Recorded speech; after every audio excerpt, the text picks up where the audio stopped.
Hello everyone, welcome back. Now I am discussing the topic weak and strong entity sets in database management system. Before that, we can see the non-binary relationship set. So, a binary relationship set നിങ്ങൾക്ക് എല്ലാം അറിയാം. ഒരു റിലേഷൻഷിപ്പുമായിട്ട് connect ചെയ്തിട്ടുള്ള entity set അത് രണ്ടെണ്ണം ഒന്നോ രണ്ടോ അതായിരിക്കും ബൈനറി റിലേഷൻഷിപ്പ് സെറ്റ് ഉദ്ദേശിക്കുന്നത്. സോ മോർ ദാൻ 2 ആയിരിക്കും ഒരു നോൺ ബൈനറി റിലേഷൻഷിപ്പ് സെറ്റിൽ ഉണ്ടാവുക. So here is an ER diagram with a ternary relationship. That means here 3 entity set included. 3 entity set ഉണ്ട്. അതുകൊണ്ട് ഇതൊരു നോൺ ബൈനറി റിലേഷൻഷിപ്പ് സെറ്റാണ്. 3 എൻറ്റിറ്റി സെറ്റ് ഏതൊക്കെയാണെന്ന് വെച്ചാൽ കസ്റ്റമർ, ലോൺ ആൻഡ് ബ്രാഞ്ച്. ഇത് മൂന്നും റിലേറ്റ് ചെയ്തിരിക്കുന്ന റിലേഷൻഷിപ്പാണ് CLB എന്ന് പറഞ്ഞ് റെപ്രസെൻ്റ് ചെയ്തിരിക്കുന്നത്. കസ്റ്റമർ എൻറ്റിറ്റിയിൽ ഉള്ള attributes customer name, social security number, customer street and city. ഇനി ബ്രാഞ്ച് എൻറ്റിറ്റിയിലാണെങ്കിൽ branch name, branch city and asset. ഇനി ലോൺ എൻറ്റിറ്റി സെറ്റിലാണെങ്കിൽ loan number and amount. So both these 3 entities are related via relationship CLB. Here the customer has several loan and the loan may belongs to several different customers. So the arrow pointing to branch indicates that each customer loan pair is associated with a specific bank branch. ഇവിടെ കസ്റ്റമറിന് ഒത്തിരി loans കാണും and ഓരോ ലോൺസും പല പല കസ്റ്റമേഴ്സിന് belong ചെയ്യുന്നതായിരിക്കും. അതുകൊണ്ട് തന്നെ ഇവിടെ the arrow pointing to branch indicates, okay, ബ്രാഞ്ചുമായിട്ട് റിലേറ്റ് ചെയ്യുന്ന ആരോ ഇൻഡിക്കേറ്റ് ചെയ്യുന്നുണ്ട് that each customer loan pair is associated with specific bank branch. അതിനർത്ഥം ഇത്രയേ ഉള്ളൂ, ഓരോ കസ്റ്റമറും ഓരോ പർട്ടിക്കുലർ ബ്രാഞ്ചുമായിട്ട് സ്പെസിഫൈ ചെയ്യുന്നുണ്ട്. ആ ലോൺ ഒരു പർട്ടിക്കുലർ ബ്രാഞ്ചിന് ഉള്ള കസ്റ്റമറിനാണെന്ന് തിരിച്ചറിയാനായിട്ട് ആ ഒരു ആരോ മാർക്ക് ഹെൽപ്പ് ചെയ്യുന്നു എന്നാണ് സൂചിപ്പിക്കുന്നത്. Okay, so this is known binary relationship set. So next is week entity set and strong entity set. So എപ്പോഴും എക്സാംസിന് ചോദിക്കുന്ന ഒരു ടോപ്പിക്കാണ് ഈ week entity set and strong entity set. So ഒരു വീക്ക് എൻറ്റിറ്റി സെറ്റ് എന്താണെന്ന് വെച്ച് കഴിഞ്ഞാൽ ഒരു എൻറ്റിറ്റി സെറ്റിൽ ഒരു പ്രൈമറി കീ ഫോം ചെയ്യാൻ പാകത്തിനുള്ള സഫിഷ്യൻറ്റ് ആട്രിബ്യൂട്ട്സ് ഇല്ല എന്നുണ്ടെങ്കിൽ ആ എൻറ്റിറ്റി സെറ്റിനെയാണ് നമ്മൾ വീക്ക് എൻറ്റിറ്റി സെറ്റ് എന്ന് പറയുന്നത്. An entity set may not have sufficient attributes to form a primary key. Such an entity set is termed as weak entity set. So an entity set that has a primary key is termed as strong entity set. So അങ്ങനെയാണെങ്കിൽ strong എന്തായിരിക്കും? Definitely ഒരു primary key ഉണ്ടായിരിക്കും ആ entity set. എങ്കിൽ അതിനെ നമുക്ക് strong entity set എന്ന് വിളിക്കാം. അപ്പം ഒരു എൻറ്റിറ്റി സെറ്റിൽ പ്രൈമറി കീ ഫോം ചെയ്യാൻ പാകത്തിനുള്ള സഫിഷ്യൻറ്റ് ആട്രിബ്യൂട്ട്സ് ഇല്ല എന്നുണ്ടെങ്കിൽ അതിനെ ആയിരിക്കാം നമ്മൾ വീക്ക് എൻറ്റിറ്റി സെറ്റ് എന്ന് വിളിക്കുന്നത്. ആൻഡ് ഒരു പ്രൈമറി കീ ഉണ്ട് എന്നുണ്ടെങ്കിൽ അതിനെ നമുക്ക് സ്ട്രോങ് എൻറ്റിറ്റി സെറ്റ് എന്ന് പറയാം. So here is an ER diagram with weak entity set. ഒരു weak entity setനെ എക്സ്പ്രസ് ചെയ്യുന്ന ഒരു ER diagram ആണ്. Here consider the entity set payment which has 3 attributes: payment number, payment date and payment amount. അപ്പോൾ ഇവിടെ week entity സെറ്റിനെ represent ചെയ്യുന്നതാണ് നമ്മൾ പറഞ്ഞ ഡബിൾ റെക്റ്റാങ്കിൾ ആയിരുന്നു എപ്പോഴും വീക്ക് എൻറ്റിറ്റി സെറ്റിനെ റെപ്രസെൻ്റ് ചെയ്യുന്നത്. സോ പേയ്മെൻറ്റ് എന്ന് പറയുന്ന weak entity set and 3 attributes അതിലുണ്ട്: payment number, payment date and payment amount. ഇനി ലോൺ എന്ന് പറയുന്ന എൻറ്റിറ്റി സെറ്റ് ഉണ്ട്: loan number and loan amount. And loan and payment entity sets are connected via the relationship loan payment. So this is an ER diagram with a weak entity set. അപ്പം loan number, loan amount definitely ഒരു strong entity set ആണ്. Okay, although each payment entity is distinct, payment for different loans may share same payment number. So ഓരോ പേയ്മെൻറ്റും distinct ആണ്. അതുകൊണ്ട് തന്നെ different loans may share, payment for different loans may share same payment number. അപ്പം പല ലോൺസിൻ്റെയും പേയ്മെൻറ്റിന് ചിലപ്പോൾ ഒരു payment number വന്നേക്കാം. കാരണം ഇത്രയേ ഉള്ളൂ. ഇപ്പം 2 പേര് ലോൺ എടുത്തിട്ടുണ്ട്. അപ്പോൾ 2 പേരുടെ ലോൺ നമ്പർ വ്യത്യാസമാണ്.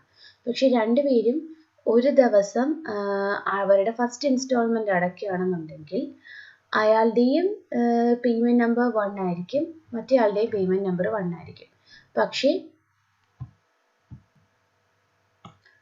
പക്ഷേ അവരുടെ ലോൺ നമ്പർ ഡിഫറെൻ്റ് ആണ്, അവരുടെ പേയ്മെൻറ്റ്സ് ഡിഫറെൻ്റ് ആണ്, പക്ഷേ സെയിം പേയ്മെൻറ്റ് നമ്പേഴ്സ് വന്നു.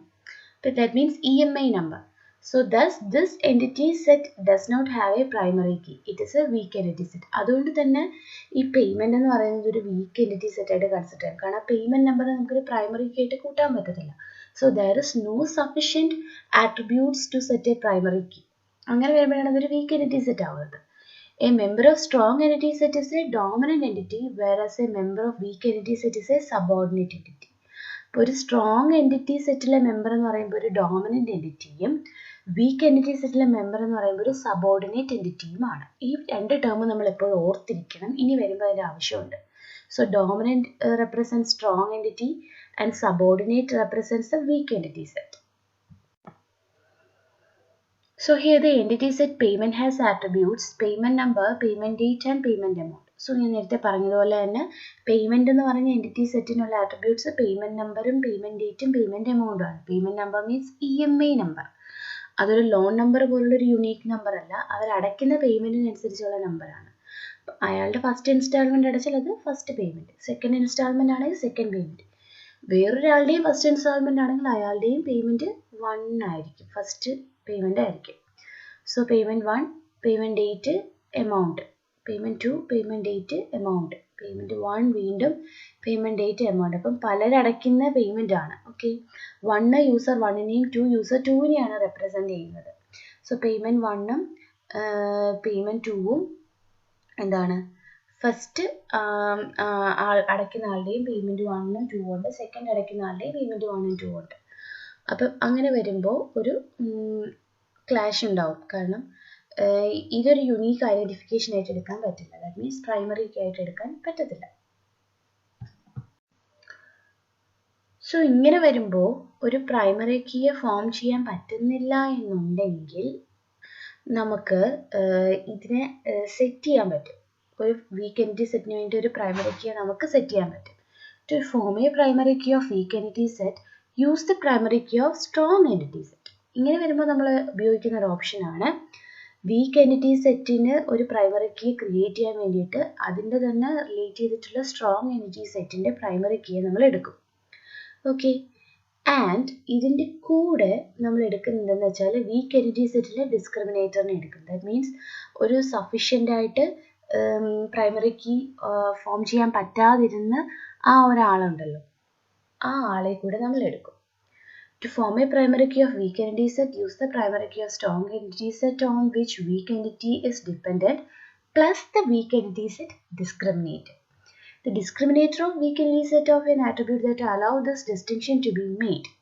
അതായത് ഈ ഒരു പ്രോബ്ലം ക്രിയേറ്റ് ചെയ്ത ആളാണ് ഇവിടുത്തെ discriminator. That means payment number ആയിരുന്നു ഇവിടുത്തെ പ്രോബ്ലം. സോ അതാണ് ഇവിടുത്തെ എന്ത്, ഡിസ്ക്രിമിനേറ്റർ എന്ന് പറയുന്നത്. സോ സ്ട്രോങ് എൻറ്റിറ്റി സെറ്റിന്റെ പ്രൈമറി കീയെയും വീക്ക് എൻറ്റിറ്റി സെറ്റിലെ ഡിസ്ക്രിമിനേറ്ററേയും കൂടെ എടുക്കും. അതായത് സ്ട്രോങ് എൻറ്റിറ്റി സെറ്റിലെ പ്രൈമറി കീ ആ loan number plus week entity സെറ്റിലെ പേയ്മെന്റ് നമ്പർ, ഇത് രണ്ടും കൂടെ ചേർത്തിട്ടായിരിക്കും നമ്മളൊരു വീക്ക് എൻറ്റിറ്റി സെറ്റിന് ഒരു പ്രൈമറി കീ സെറ്റ് ചെയ്യുന്നത്. So here is the payment entity with the payment number, date and amount, and payment number is the discriminator, and loan entity with the loan number and amount, and loan number is the primary key. So ഇവരുടെ രണ്ടുപേരുടെ ഒരു combination ആയിരിക്കും week entity സെറ്റിന് ഒരു primary കീയെ കൊടുക്കുക. So the combination of loan number plus payment number. അതായത് payment 1 അടയ്ക്കുന്ന 2 പേരുണ്ടെങ്കിലും P1 2 പേർക്ക് ഉണ്ടായാലും കുഴപ്പമില്ല, അവരുടെ ലോൺ നമ്പർ യുണീക്ക് ആയിരിക്കും. അപ്പം ലോൺ നമ്പർ പേയ്മെന്റ് നമ്പർ അവർ ഡിഫറൻഷിയേറ്റ് ചെയ്യും. അപ്പം യൂസർ 1ഉം പേയ്മെന്റ് 1 അടച്ച് യൂസർ 2ഉം പേയ്മെന്റ് 1 അടച്ചിട്ടുണ്ടെങ്കിൽ യൂസർ 1ന്റെ ലോൺ നമ്പർ L1ഉം യൂസർ 2ന്റെ ലോൺ നമ്പർ L2ഉം ആകിയാൽ ഈ P1ന്റെ ക്ലാഷ് അവിടെ നമുക്ക് ഒഴിവാക്കാൻ പറ്റും. So L1P1, L2P1, L1P2, L2P2. ഇപ്പം ഫസ്റ്റ് യൂസറിൻ്റെ ലോൺ നമ്പർ L1, അവരുടെ പേയ്മെൻറ്റ് നമ്പർ 1 ഉം 2. സെക്കൻഡ് യൂസറിൻ്റെ ലോൺ നമ്പർ L2, അവരുടെ പേയ്മെൻറ്റ് 1 ഉം 2. സോ ആ ക്ലാഷ് ഒഴിവായി വീക്ക് എൻറ്റിറ്റി സെറ്റിന് ഒരു പ്രൈമറി കീ കിട്ടുകയും ചെയ്തു. Here loan number is primary key of strong entity set plus weak entity set discriminator, that is payment number. So loan number, payment number, this combination makes weak entity set as a primary key. ഈ ഒരു combination week entity സെറ്റിനെ primary key ആക്കി മാറ്റി. So ഇന്നത്തെ ലെക്ചറിൽ നമ്മൾ discuss ചെയ്തത് week entity set എന്താണ്, സ്ട്രോങ് എൻറ്റിറ്റി സെറ്റ് എന്താണെന്ന്, പിന്നെ ഒരു നോൺ ബൈനറി റിലേഷൻഷിപ്പ് സെറ്റും കൂടെ കണ്ടു.